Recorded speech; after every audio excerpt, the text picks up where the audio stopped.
Hi, welcome to my channel. ఈరోజు ఎప్పుడూ చేసుకునే పూరీలాగా కాకుండా రాగి పిండితో పూరీ ఎలా తయారు చేసుకోవాలో చూద్దాం. అందుకోసం ఒక బౌల్ తీసుకొని అందులో 2 కప్పుల రాగి పిండి, 1 కప్పు బియ్యం పిండి, 2 స్పూన్లు బొంబాయి రవ్వ వేసుకోవాలి. బొంబాయి రవ్వ వేసుకుంటే పూరీ ఆయిల్ ఎక్కువ పీల్చకుండా ఉంటుంది, టేస్ట్ కూడా చాలా బాగుంటుంది. ఇప్పుడు ఈ మూడింటిని ఒకసారి మొత్తం కలుపుకోవాలి. ఇప్పుడు వాటర్ వేసి పూరి పిండిలాగా మెత్తగా కలుపుకోవాలి. ఇప్పుడు 1 స్పూన్ ఆయిల్ వేసి ఒకసారి పిండి మొత్తం కలుపుకొని మూత పెట్టి ఒక 10 నిమిషాలు పక్కన పెట్టి నాననివ్వాలి. 10 నిమిషాల తర్వాత పిండి మెత్తగా నానిపోయింది. ఇప్పుడు ఈ పిండి మొత్తం ఒకసారి కలుపుకొని చిన్న చిన్న ముద్దల్లా తీసుకొని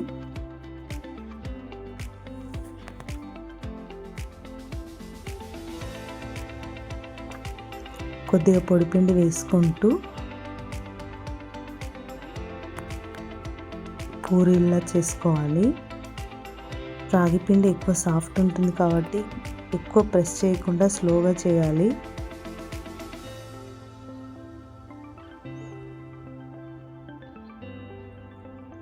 పూరీలు చివర్లో క్రాక్స్ రాకుండా ఉండాలంటే వేడి నీళ్ళతో పిండి కలుపుకుంటే క్రాక్స్ అస్సలు రావు. ఇక్కడ నేను చల్లనీళ్ళతోనే పిండి కలుపుకున్నాను.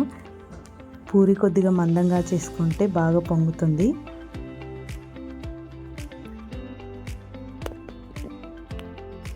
ఇప్పుడు స్టవ్ పైన ప్యాన్ పెట్టి డీప్ ఫ్రైకి సరిపడా ఆయిల్ వేసి ఆయిల్ బాగా హీట్ అయిన తర్వాత పూరి వేసుకోవాలి. ఆయిల్లో అంచుల్ని ఇలా ఒత్తుతూ ఉంటే పూరి మధ్యలోకి బాగా పొంగుతుంది. చూసారా పూరి ఎలా పొంగిందో? ఇప్పుడు మరోవైపుకి తిప్పుకొని 2 వైపులా బాగా కాల్చుకోవాలి.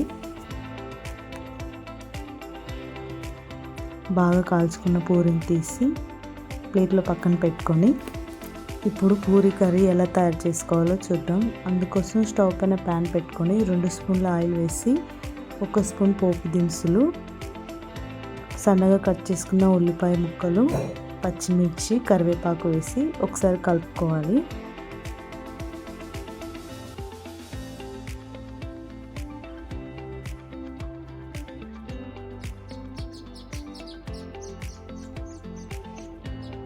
ఇలా 1 నిమిషం పాటు ఉడికించుకున్న తర్వాత 1 స్పూన్ ఉప్పు వేసి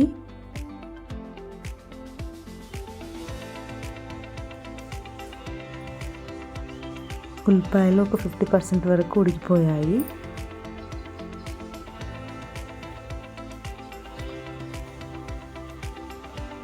ఇందులో ఇప్పుడు 1 స్పూన్ పసుపు వేసి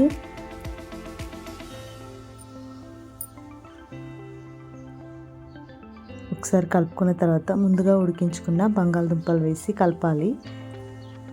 బంగాళదుంపలు వేసిన తర్వాత 1 నిమిషం ఉడికించుకొని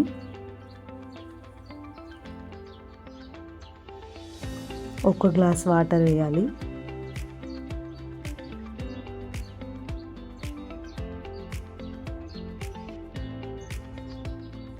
ఇప్పుడు ఈ కర్రీ ఉడికే లోపల ఒక చిన్న బౌల్ తీసుకొని అందులో 2 స్పూన్ల శనగపిండి వేసి కొద్దిగా వాటర్ వేసి బాగా కలుపుకోవాలి, లేదంటే పిండి ఉండలు కట్టేస్తుంది.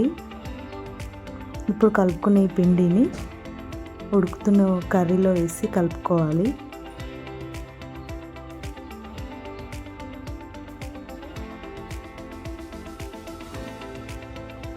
ఎంతో టేస్టీ అయిన ఆలు కర్రీ రెడీ. సమ్మర్లో పిల్లలకి ఎప్పుడూ ఒకేలాగా కాకుండా ఇలా వెరైటీ టిఫిన్స్ చేసి పెట్టండి.